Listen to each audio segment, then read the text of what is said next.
Study start. सभापति महोदय, बहुत कम हुआ है कि सारे भारतवर्ष के प्रतिनिधियों को एक जगह एकत्रित होने का ऐसा अवसर जैसा आज मिला है, कहीं विधानसभा में, कहीं संसद में। कहने को तो आज भारत के ही हम सब प्रतिनिधि हैं, लेकिन जो विशाल प्रतिनिधित्व आज मैं अपने सामने देख रहा हूँ, जिसमें जीवन का एक स्पंदन सारे भारत के हृदय की धड़कन है, वह मैं देख रहा हूँ। शायद अन्यत्र ऐसा दृश्य नहीं मिलता। इसलिए आप सबको फिर एक बार मैं हृदय से कहना चाहता हूँ कि यह साक्षात्कार आपका और हमारा हो रहा है। यह एक नए इतिहास की नींव डालता है, यह एक नए इतिहास का प्रतीक है। यदि कहा जाए कि सन 1947 के बाद भारत को कोटि-कोटि जनता को और एक बार स्वतंत्रता मिली है और एक बार स्वराज मिला है और सच्चा स्वराज मिला है, जिसका वे अनुभव कर सकते हैं, जिसको वे उपयोग कर सकते हैं, तो इसमें कोई अतिशयोक्ति नहीं होगी। हमारे संविधान में हमारे संविधान बनाने वालों ने यह अनुभव किया था कि खाली संसद बनने से और विधानसभाओं के बनने से हमारा स्वराज्य पूरा नहीं हो सकता। हमारे स्वराज्य का ढांचा, हमारी संसद का ढांचा पूरा नहीं होता। लेकिन उनके पास समय नहीं था, उनको 4 वर्ष में संविधान बनाना था, इसलिए उन्होंने उसको बनाया, केंद्र और राज्य स्तरों पर बनाया और उसके आनुषंगिक जो भी संस्थाएं और संगठन हो सकते थे, जिनकी कल्पना की जा सकती थी, जैसे उच्चतम न्यायालय, उच्च न्यायालय और लोक सेवा आयोग, इन सारी चीज़ों की कल्पना करके उन्होंने संविधान बनाया। लेकिन बहुत कुछ उनको छोड़ देना पड़ा। 4 वर्ष में वे पूरा नहीं कर सकते थे। इसके कई कारण थे। संविधान सभाओं की चर्चाओं में कई बातें आ गई थीं। किसी ने कहा कि इसकी क्या आवश्यकता है, किसी ने कहा कि इसकी बड़ी आवश्यकता है। इसलिए उन्होंने कुछ निर्देशक सिद्धांत दिए, कुछ ऐसे सिद्धांत दिए जिसके अनुसार सरकारों को आगे कार्य करना था। उन्होंने कहा कि आप कीजिए। उनमें से पंचायती राज एक है। उन सिद्धांतों में यह भी है कि जितना शीघ्र हो सके यहाँ पंचायती राज संस्थाएं स्थापित हों। आज मैं आपको एक छोटा सा उदाहरण देता हूँ।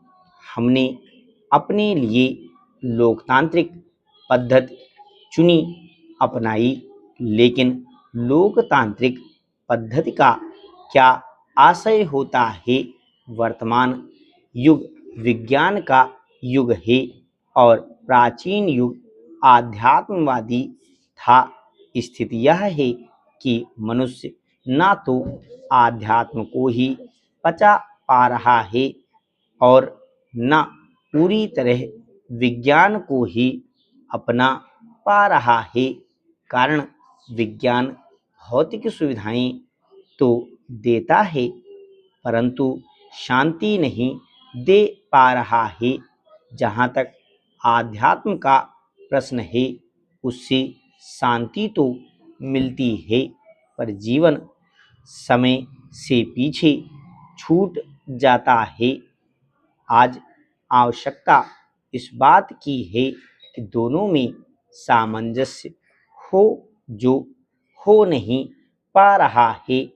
यही कारण है कि मनुष्य और उससे निर्मित समाज उस मध्य पौराणिक चरित्र त्रिशंकु की हालत में हो गया है, जो न तो स्वर्ग ही पा सका और न धरती पर ही लौट सका। व्यक्ति और समाज परस्पर संबंधित है। व्यक्ति के बिना समाज का और समाज के बिना व्यक्ति का न तो कोई मूल्य है और न कोई अर्थ ही है। व्यक्ति रहित समाज एक शून्य की तरह होता है, जहाँ मौत के सन्नाटे के अलावा और कुछ भी नहीं है। यही स्थिति व्यक्ति की है।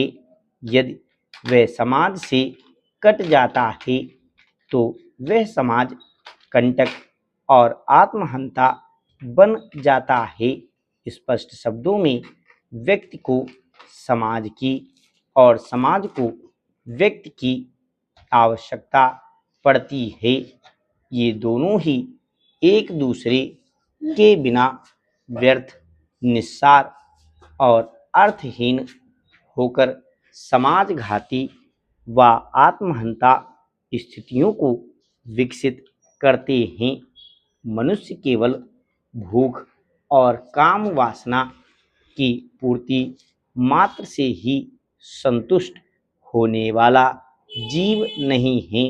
यदि कोई उसे यह चारा डालता है तो उसकी पूर्ण संतुष्टि नहीं हो पाती। यूं भी भूख और भोग से ही संतुष्ट होना पशु धर्म है, मानव धर्म नहीं। मनुष्य और पशु में पर्याप्त अंतर है। मनुष्य इन उपर्युक्त वासनाओं से ऊपर उठकर विवेक से भी काम लेना चाहता है। अतः उसे भोग की अपेक्षा ज्ञान अर्जन की भी आवश्यकता होती है। करुणा अपना बीज अपने आलम्बनों या पात्रों में नहीं फेंकती है।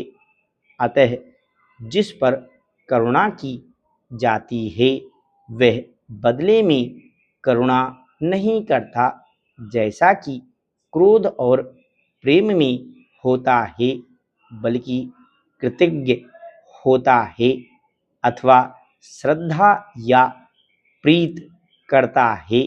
बहुत सी औपन्यासिक कथाओं में यह बात दिखाई गई है कि युवतियां दुष्टों के हाथ से अपना उद्धार करने वाले युवकों के प्रेम में फंस गई हैं।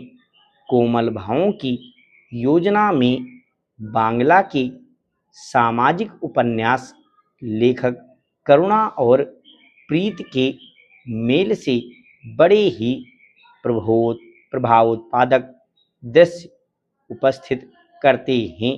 करुणा अपना बदला नहीं चाहती। करुणा से करुणा उत्पन्न होती नहीं है, अपितु कृतज्ञता उत्पन्न होती है।